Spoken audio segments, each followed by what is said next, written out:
지난주 설교 중에 그 아벨의 죽음과 연결해서 세례 요한의 죽음을 말씀드렸습니다. 세례 요한은 예수님의 길을 예비한 선지자였죠. 예수님께서 여자가 낳은 자 중에 세례 요한보다 더 나은 사람이 없다고 하셨습니다. 예상하건대 아주 카랑카랑하게 천국이 가까웠다고 회개하라고 외쳤을 것 같습니다. 권력을 가진 사람들에게 대항했고요. 그러다 보니까 권력자들은 세례 요한을 미워했고 힘없는 백성들은 세례 요한을 따라서 백성들에게 인기가 아주 높았습니다. 세례 요한은 헤롯이 동생의 아내 헤로디아를 취해서 결혼한 것을 비판하다가 감옥에 갇힙니다. 세례 요한의 아내 헤롯의 아내 헤로디아의 생일날 그의 딸 살로메가 춤을 추는데 이 술에 취한 헬롯이 술에 취해가지고 이상한 맹세를 합니다. 무슨 부탁을 해도 내가 들어주겠다라고 약속을 하지요. 그러자 이 살로메가 엄마의 얘기를 듣고 그 세례 요한의 머리를 요청했습니다. 그래서 세례 요한은 즉시 목이 잘려서 그 자리에서 순교하고 말았습니다. 아벨의 죽음도 그렇지만 세례 요한의 죽음이야말로 너무 허무한 겁니다. 고귀한 죽음의 길을 가도록 하나님께서 간섭하실 수는 없었을까 궁금했습니다. 그래 제가 하나님 나라에 가면 기회가 된다면 하나님께 나가서 하나님 왜 세례 요한을 그렇게 허무하게 죽게 두셨어요? 라고 묻고 싶다고 했었습니다. 그러던 중에 지난주 성경 통독에서 신명기 마지막 장 모세의 죽음에 대한 말씀을 읽게 되었습니다. 모세는 이집트에서 종살이하던 이스라엘 백성들을 해방시켰습니다. 40년 광야 생활 동안 많은 고생을 하면서 백성을 이끌었습니다. 하나님께서도 모세를 끔찍이 사랑하셨습니다. 그런데 모세가 한 번 하나님 말씀을 어겼습니다.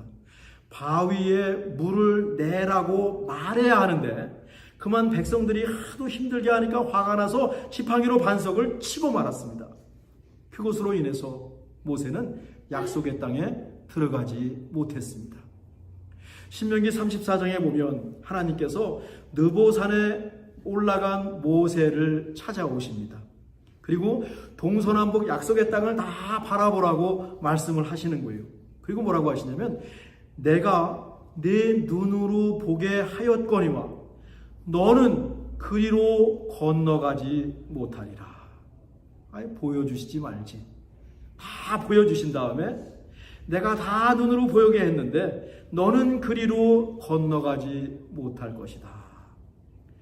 약을 올리시는 것처럼 저는 읽고 들은 적도 있습니다. 그때 모세는 눈도 밝았고요. 누구보다도 건강했기 때문에 그렇습니다. 그런데 제가 이번에 신명기를 읽다가 깨달음을 얻었습니다. 우리가 볼 때는 모세의 죽음이 이해가 되지 않습니다. 조금 더 살고 이왕이면 약속의 땅에 들어가는 것까지 모세가 마무리하면 좋겠습니다. 무엇보다 한 번 말씀에 순종하지 않았다고 평생 꿈을 꺾어버리시는 것 같아서 매우 불편했습니다. 그런데 이 신명기 말씀에 보니까 말이죠. 모세는 아무런 불평도 없이 그냥 생을 마감하는 겁니다. 신명기 24장 5절인데요. 이에 여호와의 종 모세가 여호와의 말씀대로 모압 땅에서 죽었더라. 조금도 서운한 감정이 없는 거예요. 억울한 느낌이 없는 거예요. 이 말씀을 읽으면서 또 읽고 또 읽으면서 도대체 이게 무슨 뜻일까? 저는 야속하고 약 올리시는 것 같은데 차원이 다르구나. 차원이 다르구나. 하는 사실을 제가 깨닫게 되었습니다. 저나 우리는 이 세상의 가치관을 갖고 모세의 죽음을 판단한 것입니다. 이 세상의 미련을 갖고 사는 우리와 달리 모세는 신의 산에서 배웠던 하나님을 얼른 뵙고 싶었던 것 같습니다. 실천하기에는 제 믿음이 아직 많이 부족해요. 그래도 깨닫기는 했습니다. 세례 요한도 마찬가지입니다. 세례 요한은 예수님의 길을 예비하는 사명을 다 마쳤습니다. 달려갈 길을 다 달려갔습니다. 요단강에서 예수님께 세례도 베풀었습니다. 자기 제자를 보내서 예수님이 하나님께서 보내신 그 메시아인지 확인도 했습니다. 모든 사명을 완수했습니다.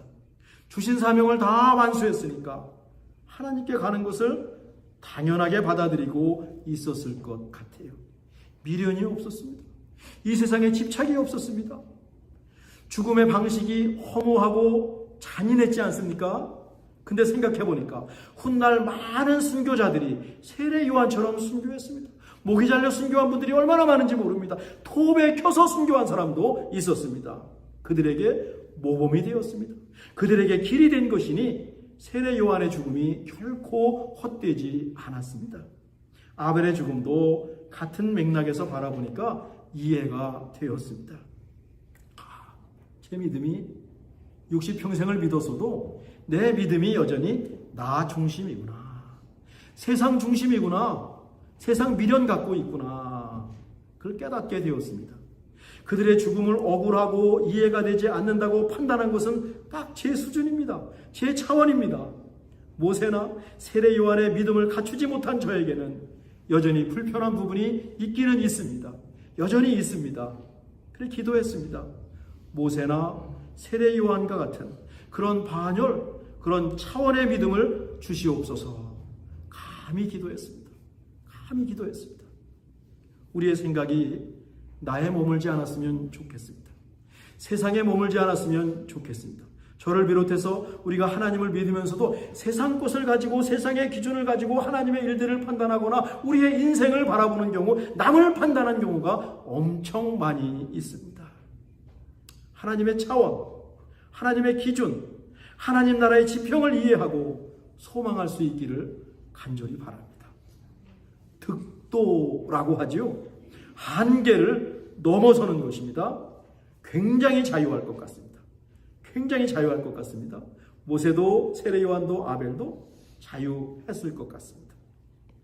서론이 좀 길었습니다. 성경 속 예배자 두 번째 인물은 당대 의인이요 완전한 자였던 노아입니다. 노아의 홍수에 대해서 잘 아시니까 간단히 설명하지요. 아담과 이브가 하나님께서 만드신 에덴 동산에 살 때는 모든 것이 완벽했습니다.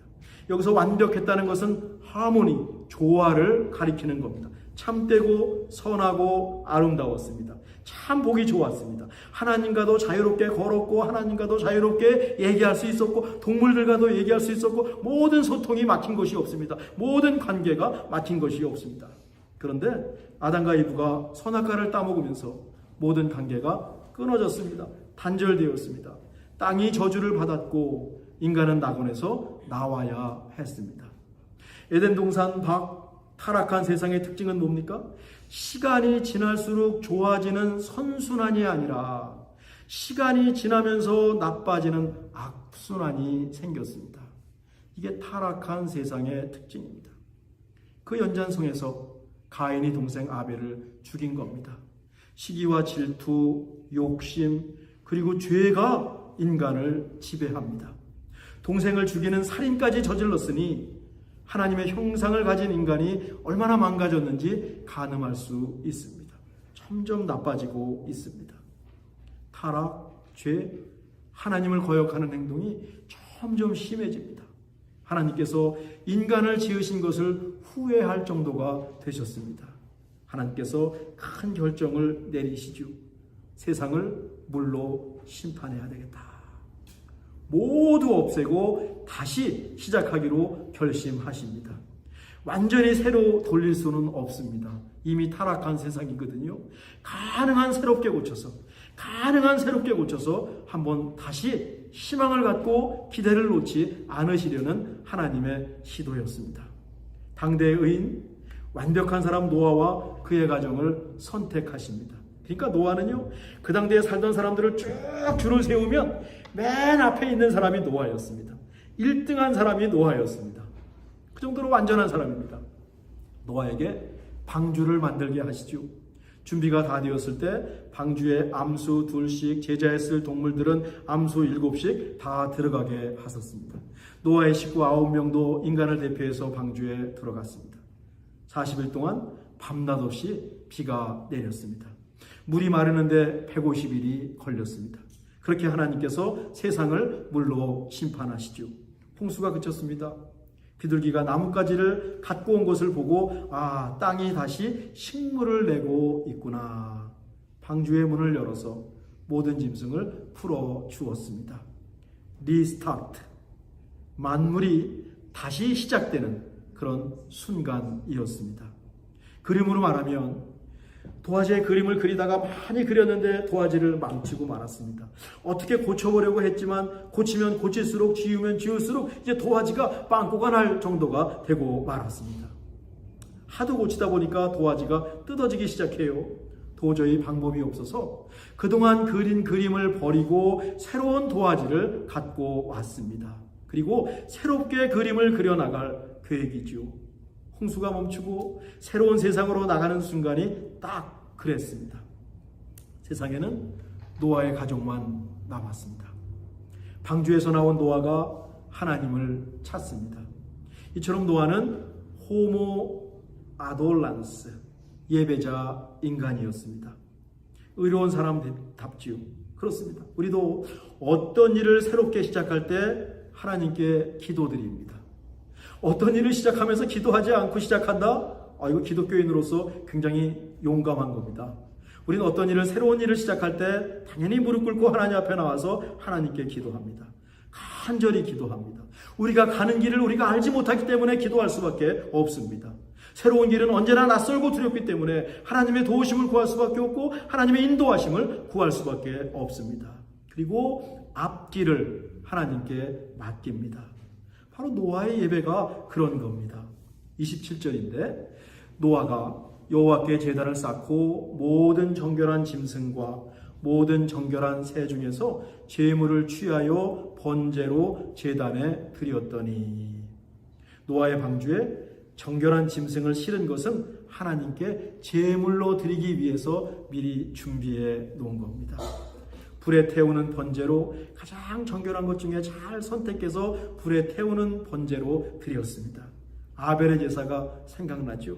설렁설렁 제사하지 않았습니다. 노아가 대충대충 제사하지 않았습니다. 정성이 들어있는 제사를 하나님께 드렸습니다. 21절입니다.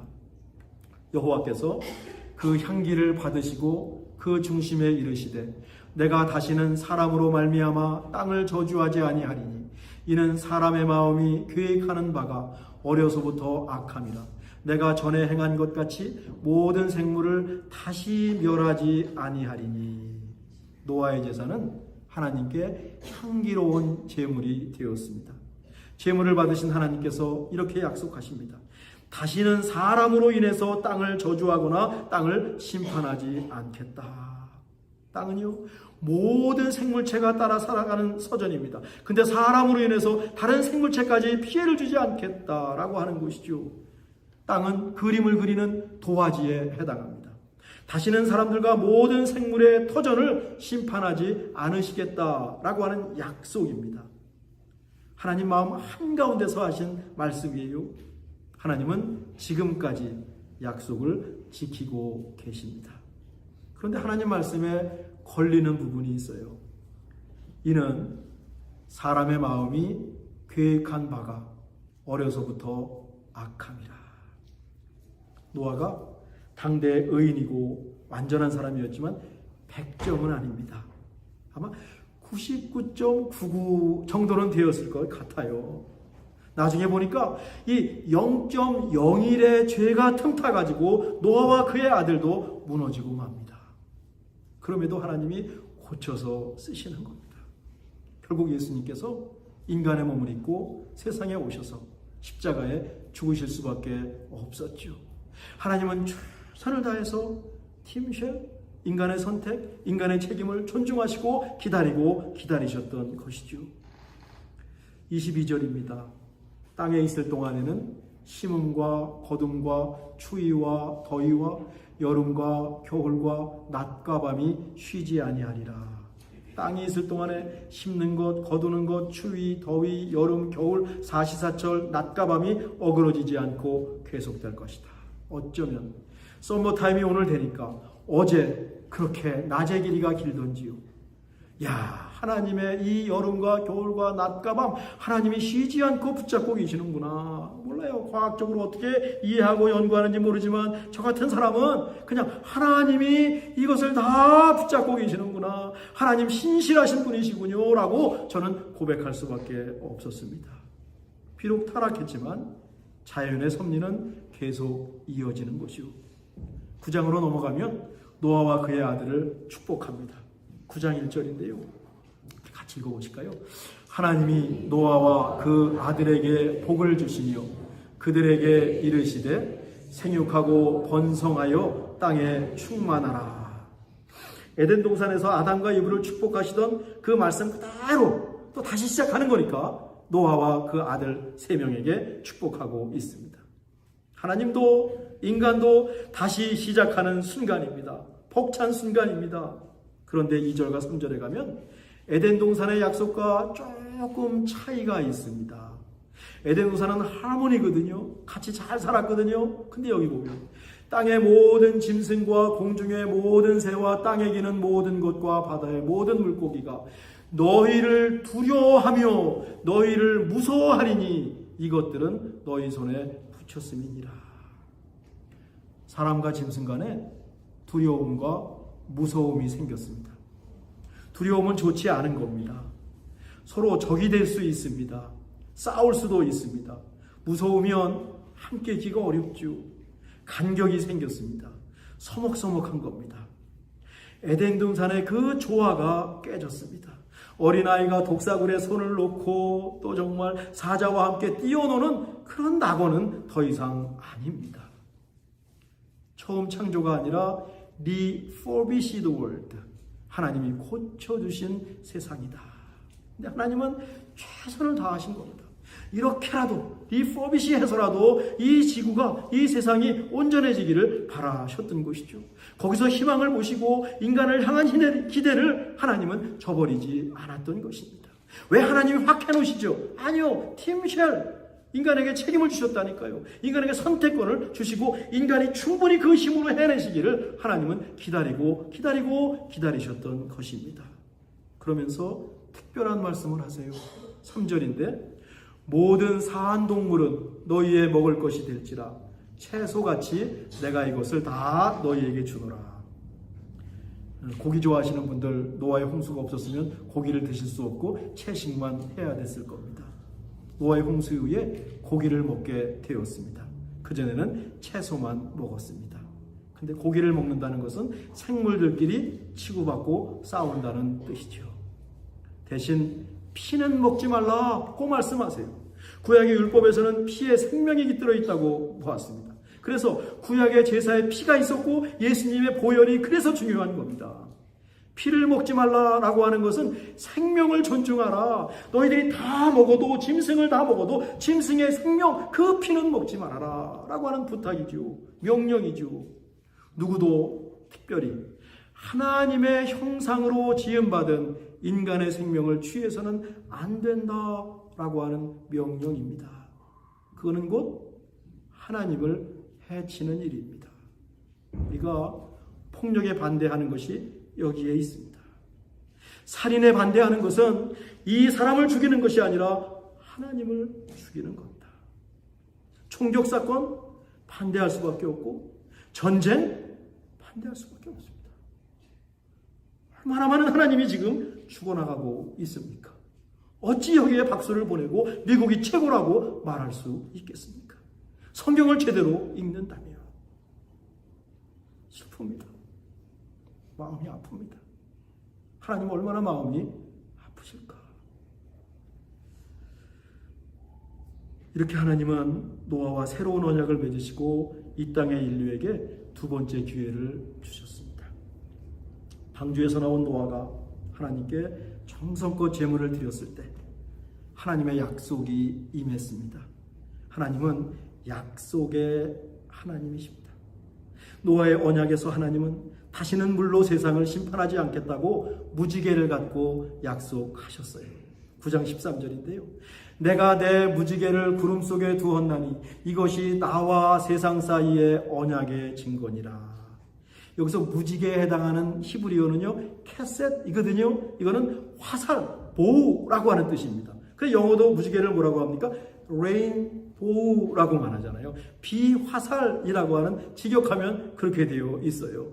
무지개가 화살 같은 모습으로 이렇게 펼쳐집니다. 여기서 따온 말씀이 무지개 레인보우. 우리나라 무지개란 말은 저 7색깔에서 따온 말이 무지개라고 해요.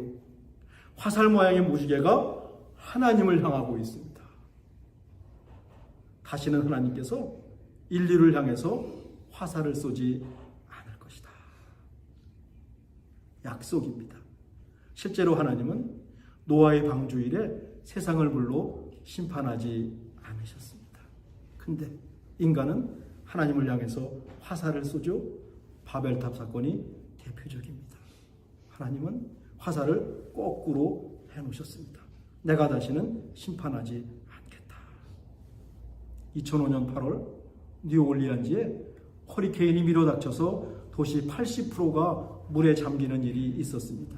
그때 많은 교회와 기독교인들이 성적으로 타락한 뉴올리안스를 향해서 하나님께서 치신 것이라고 사방에서 얘기를 했습니다.